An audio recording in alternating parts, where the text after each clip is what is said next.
Okay, question? This might be for Sue. You know, the amount, let's say, is $2,000, and we get a bid that says 1,000. Do you want to leave it at 2,000, or you rather drop it? We do not require you to go get bids. We just use that amount. If you want to get bids, you can. We could lower it if you wanted to, but we don't have to. So you rather not mess with it? Yeah, for underwriting purposes, it's much easier. We just submit it with what it is, but you have to use, you can only do those repairs that are on the repair escrow that are listed in there. Okay, so you can't say, okay, I've got an extra $1,000, I want to add a new one here. You can't, after it's closed, you can't do that. Okay? And keep in mind, repairs are done after. Well, I would go check with each lender because we actually do require a bid. Okay. Okay, so yeah, we have two other lenders. There's three lenders here total, I believe. If there's more, three? Yeah, there's three. And they're going to be up here, lender question and answer at the end to ask the lender questions. So make sure you write them down because each lender is going to be different. So definitely we'll get their feedback on that. Okay, moving forward. Unaccepted offers with FHA 203B insured or insured with escrow. Can the buyer during the transaction change to a 203K? Absolutely, as long as they have approval. They do need to go back to the lender and change it from a regular FHA to a 203K. Because it's a different loan, you have to get approval from the lender that shows that you're actually approved for the 203K. Here's the thing, because we're going to be really strict on extensions, you do not want to wait until the 40th day to figure out that you're going to do a 203K. Okay, that's not going to fly. Your transaction is going to be canceled. So please be proactive in all that you do in any transaction to make it close on time as the best as possible as you can. All right? I'll take one more question. Oh, Sue had a comment? If we know at the beginning that we're going to switch it, the contract went in as a 203B with repair escrow, but we know right away it's going to be a 203K. We submit for the change. Should we submit it that time for the extra 15 days? Because you usually give 60 days. So do it all at the same time. Do it all at the same time. Don't wait till the end. Yeah. Okay. Will seller provide a termite inspection? And I mentioned that as a part of the benefits.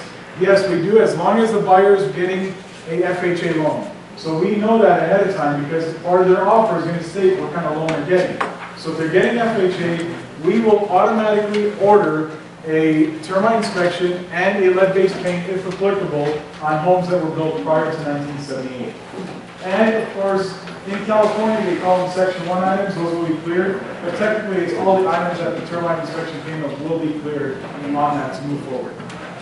Okay, if the termite inspection is required, can the buyer close without it or included as an extra holdback? The answer is no. If it is required, then it is going to have to be done prior to close of escrow. Now, will HUD provide a lead-based paint inspection for the buyer prior build to 1978? As I mentioned, yes, they will. As long as it's an FHA loan, we will get a lead-based paint inspection ordered. And keep in mind, the termite inspection, the lead-based paint inspection, we order them through the field service manager, and they're the ones that actually do these inspections, not us, as the asset manager. And then here's a good question. How do we proceed if the stabilization cost of the lead-based paint exceeds $4,000? Well, there's a couple of things you can do. You can either, of course, cancel the transaction and receive a full earnest money deposit back, or you can change your loan to a 203K loan and include the full amount of the stabilization in that 203K, and HUD will still credit the buyer $4,000, up to $4,000 as a seller credit back in a form of cash to the buyer at the close of escrow. Okay, so they're still going to give that $4,000. It's going to be at the close of escrow, but you have to request a change of finance type to change it from a 203B to a 203K to incorporate the cost of the stabilization in there. All right. Now, if the lead-based paint inspection clearance is required, can they close without it? Or escrow, same thing with the termite, they cannot. Once it's there, it has to be done, it has to be stabilized before we move forward. So keep those things in mind. Okay, we're getting into advertising. This is the last part of the session. Do we take breaks? One more? Do we have 2 breaks or one more? Can we go on? Yeah. Okay.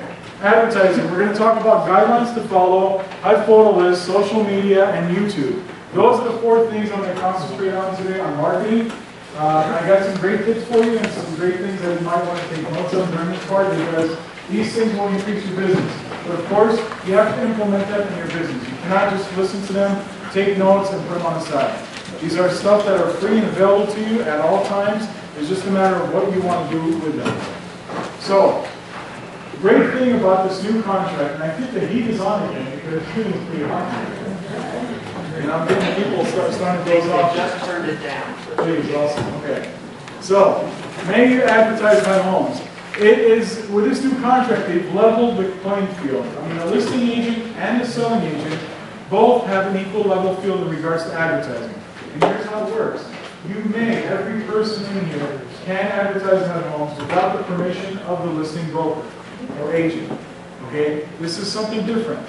Keep in mind, some MLS companies, I'm not too sure which ones, may have a problem with that. They might require, part of the requirements is that you have to still get the listing agent's permission. And if that's the case, then I'll follow those guidelines because they have fines and you don't want to get into that. But generally, you do not need the permission of the listing agent to advertise any HUD homes that are out there. Of course, there are guidelines you have to follow, and I'm going to go through these guidelines with you to make sure that everybody's on the same page and you don't get in trouble with advertising. So here's what you do. You have to advertise HUD in a professional, ethical, and positive manner. Okay? There are things not to do and words not to use. I'm going to go through them with you in a couple of slides coming up. You must refer to them as HUD homes, HUD acquired, or HUD home. Okay? Now, there are a couple other ways to refer to them, but there are a couple ways that you don't want to refer to them. So it's almost like a gray area. I would stick to these three terms. They've worked very well in advertising that we've done prior. Keep in mind, the owners of the company have marketed and sold HUD homes for the past 26 years, 28 years, I think. Actually, yeah, it's 28 years. And they've sold over 5,600 HUD homes. They know what they're doing in regards to that. Okay, so they know the business. They've managed and listed over 119,000, 120,000 properties now today, HUD homes. That's 120,000 HUD homes. So they know the business. They know exactly how to market these properties. Those three terms are the best terms to refer to. However, some people still say you can use government homes as the word for advertising. Well, you may. However, anybody lately seen the word government in headlines as a positive thing? You have, I really want to see it. I haven't seen it. So I would stay away from government homes because it has that negative feel to it. So that's why I would recommend sticking to those three there. And then, of course, you want to always add this logo, which is the Equal Housing Opportunity logo, on each piece of advertising that you do. It's very easy to find. You Google it on your images, you'll get a ton of those different logos. Make sure you don't use the HUD seal. That's a HUD logo. That is trademarked by HUD. You cannot use that. But this one needs to be on every piece of advertising. Even if you have a website that you're going to be featuring HUD homes on, this has to be on your website. Okay, so please keep that in mind. You must note any flood, plain zones, or any other warning information as it appears on your property internet listing. Don't forget that. And you must adhere to all federal, state, local, city, real estate commission, truth in lending, advertising guidelines and rules before advertising HUD homes. And when you're showing HUD homes, don't forget to secure the properties, the doors, the windows, and don't forget to put the HUD key back into the lockbox. It's a great thing now with this new contract that HUD keys are available in each and every lockbox. You don't have to purchase them like you did before. For those of you who have been selling HUD homes for many years, you used to have to track down a listing agent. You have to buy these HUD keys. Well, that's not no more. It's not the case anymore. So they're all in lockboxes and they're available. If you happen to go to a lockbox that doesn't have one, simply call the listing agent for them to put one and replace it. Somebody might have taken it. Things not to do. A couple of things. You must not advertise HUD homes before they are listed for sale to the general public. You must not use HUD or FHA in your URL. Your URL is your website domain name. So don't use HUD or FHA in it. You're not allowed to. I understand you might have seen a lot of websites out there that For instance, ushud.com. That's the most blatant website that is a replica to HUD that I've ever seen, if I've ever seen one before. And I have reported it to HUD, and it's up to them to police it. We don't police that. We just make sure that you are all aware that you're not supposed to use it. Okay? I mean, they have, for crying out loud, they have Sean Donovan's picture on there. They have a HUD seal that looks like a HUD seal. I mean, it's really blatant in regards to replicating it. But of course, it's not our job to police it. And if you guys see anything like that, you know, shoot it my way, email it to me. I've probably seen it before, but you can because I report them all to HUD anyway. Okay.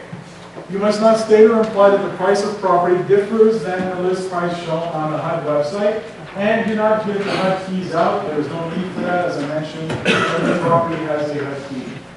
Some more things not to do, and this is where I was talking about negative words and negative connotation to HUD. Don't refer to HUD homes as distressed, must sell, repossessed, or foreclosed. That's actually the wrong term because HUD doesn't foreclose or repossess homes. They're not in the lending business. HUD is in insurance. They're FHA. So technically, HUD does not foreclose on these homes. It's the lenders and the banks that actually foreclose these properties through the foreclosure process. And you must not place any signage in or on any HUD property unless it's a local listing broker. And the last but not least, don't destroy, damage, or remove any signage. Let's all be friendly, fair, and work well amongst each other. Now, where can you advertise? Pretty much anywhere you want. Advertise on billboards, newspapers, home magazines, flyers, seminars, whatever you want to do, Craigslist, your mom's list, your dad's list, whatever list you want to use. Use it as long as you follow the guidelines that I mentioned. If you have any questions regarding marketing, any questions about guidelines, any questions about how you want to conduct your marketing in regards to ads that you're writing, print media, online, offline, feel free to contact me anytime. Email me, that's the best way to get hold of me, and I'll help you with your marketing. As long as it's HUD related, I'll help you. Because I want to see each and every one of you succeed in their marketing. I've seen a lot of marketing out there. I myself have been in this business for quite a while,